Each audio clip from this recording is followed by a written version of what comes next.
સુરતમાં અગ્નિદાન સેવા કેન્દ્ર દ્વારા બિનવારસી મૃતકોનું શ્રાદ્ધ કરાયું। સુરતમાં અગ્નિદાન સેવા કેન્દ્ર છેલ્લા ઘણા વર્ષોથી બિનવારસી મૃતકોના કરે છે અંતિમ સંસ્કાર। દર વર્ષે શ્રાદ્ધ પક્ષમાં અગ્નિદાન સેવા કેન્દ્ર દ્વારા કરવામાં આવે છે મૃતકોનું શ્રાદ્ધ। અશ્વની કુમાર વેદરાજુવાડા ખાતે શાસ્ત્રોક્ત બ્રાહ્મણો દ્વારા કરવામાં આવે છે શ્રાદ્ધ વિધિ। અગ્નિદાન સેવા કેન્દ્ર દ્વારા આશરે 203 મૃતકોનું શ્રાદ્ધ કરવામાં આવ્યું હતું। અગ્નિદાન સેવા કેન્દ્રના વેણીલાલ મારવાલા દ્વારા છેલ્લા ઘણા વર્ષોથી કરવામાં આવે છે આ સેવાકીય કાર્ય। વેદરાજના ઓવારા ખાતે શ્રાદ્ધ પક્ષની વિધિ કર્યા બાદ કરવામાં આવે છે બ્રહ્મ ભોજન।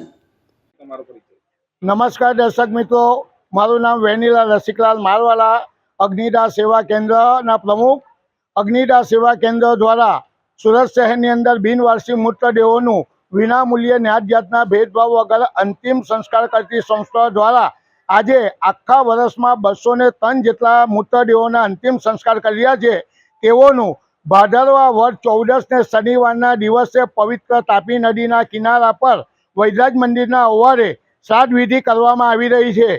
આ શ્રાદ્ધ વિધિની અંદર જે લોકો એના સ્વજનોને શોધખોળ કરવા આવ્યા હતા તે લોકોની 2 લાશોની ઓળખ થઈ એવું અનુમાન અમે લગાવી રહ્યા છે અને 2 લાશની ઓળખ થઈ જ છે। ત્યારબાદ બિનવારસી મૃતકોનો જે અમે શ્રાદ્ધ કરી રહ્યા છે તેના અનુસંધાનમાં બ્રહ્મ ભોજન રાખ્યું છે।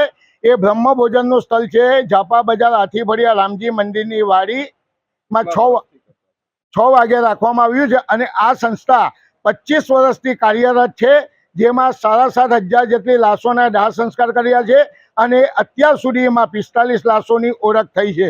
અને આ સંસ્થાની અંદર અમારા તમામ સ્વયંસેવકો અને અમારા ટ્રસ્ટીગણો ખરા પગે ઊભા રહીને આ કાર્યની અંદર ખભે ખભા મિલાવીને અમને સહકાર આપે છે।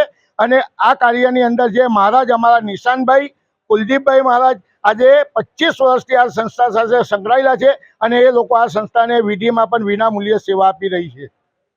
Bureau report LK star news, Surat.